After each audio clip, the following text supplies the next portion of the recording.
They continue. These two things work as a pair. If by a single unit by itself does not support a oncoming car attack. So because I was forced by the local criminals to go from sidewalk to the road, I did so, out of fear of my tent being stolen and other things. So I said, okay. But because I was a fear for my life, because when you're on the road, you can get hit by oncoming cars from that direction. They can come to that road, hit you. And they did. Imagine sleeping and being carried off all the way almost 30 feet by a truck that hit you and took you and the tent all the way down. So in order to avoid that, that's why I put it there. So next is, after this, my shit keeps getting stolen. Every day, people would break into my hourly. In fact, I would leave for 5 minutes and I cannot come back. Like 5 minutes. If I leave and come back, my shit was getting stolen. Like, it's not important to other people, but things to a homeless person that are important are like a tent. It has like a flashlight. Somebody came and stole my flashlight. It set me back a lot.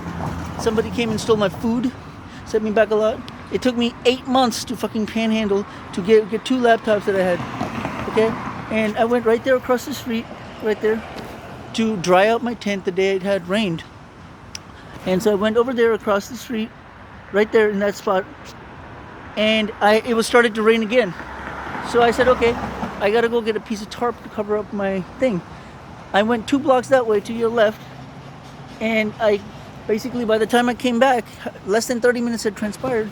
Somebody had broken in and stolen my laptops, which were a HP EliteBook and with the Windows 7 Professional on it, and it had a bad battery. And then it's ancillary to that, I had a Gateway Windows XP based computer, which originally belonged to some paramedic dude, but it no longer belonged to him, and so it was purchased by me with cash, with the receipt and everything. So anyways, those 2 laptops were stolen, along with my banking statements that I had from Merrill Lynch, and also my EBT food stamps card, because all of these things were inside my suitcase. They stole the suitcase, and they stole all of my needles, every single one of them, brand new ones.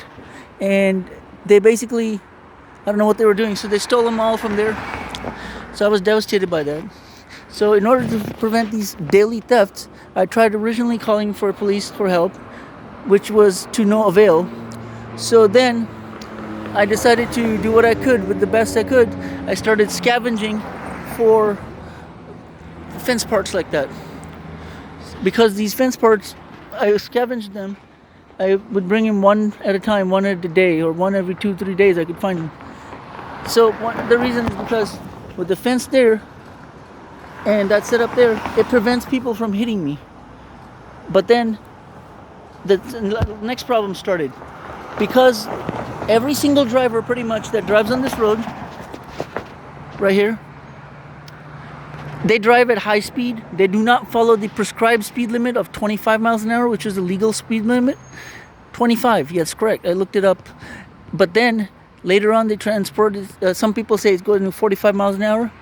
But I see cars going at approximately 100 plus miles an hour here almost every day, hourly in fact, and they're never cited. Most of them are police vehicles, and they don't have the sirens on, nothing. The sheriff's department cars go by 100 miles an hour almost. And what it does is it creates a wind drag coefficient. What that means is, since I'm not in an RV, I don't have solid walls to protect me like these people. But what matters is I was in a tent. So because that person had broken my tent poles, who was trying to steal my tent, that security guard guy, it basically destroyed my tent's ability to stay stable. So my tent was inside. So every car going by, my tent would flop very violently. Like the whole thing would shake.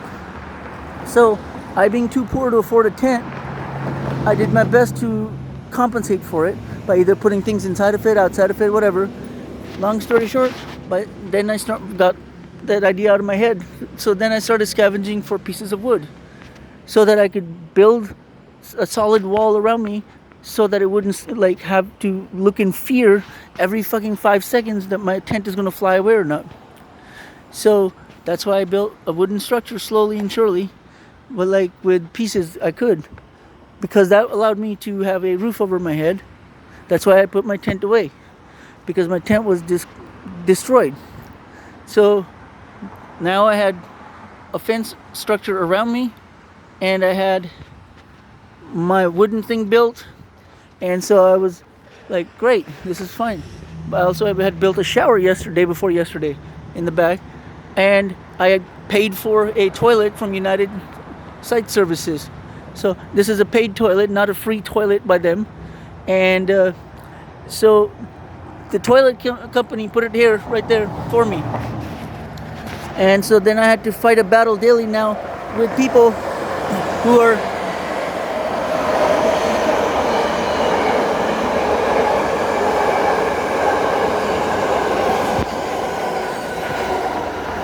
so now, almost every day since I got the toilet, I've had people breaking into my house. I call it my house because it's where I live. I've had people breaking into my house every day, hourly, daily, and using my toilet without my permission. And I don't know who all they are, what the problem is, but the fact is that most of them breaking in could have just simply asked me and I would have said, okay, fine. But they didn't, but that's okay. I didn't have a problem with people using it, but I had a problem with people stealing my shit. Like, people break into my place to use the toilet, and then before they leave, they see, oh, look, this is here, let me take this, let me take that. And then they leave, because I'm not there to defend myself or the place. So I had to go through and raise capital to get a video camera. But the unfortunate thing is that I don't have the right model of the video camera. It only works when I'm here. Or if I have to leave my phones here for it to record. So why does a homeless person have to do all of this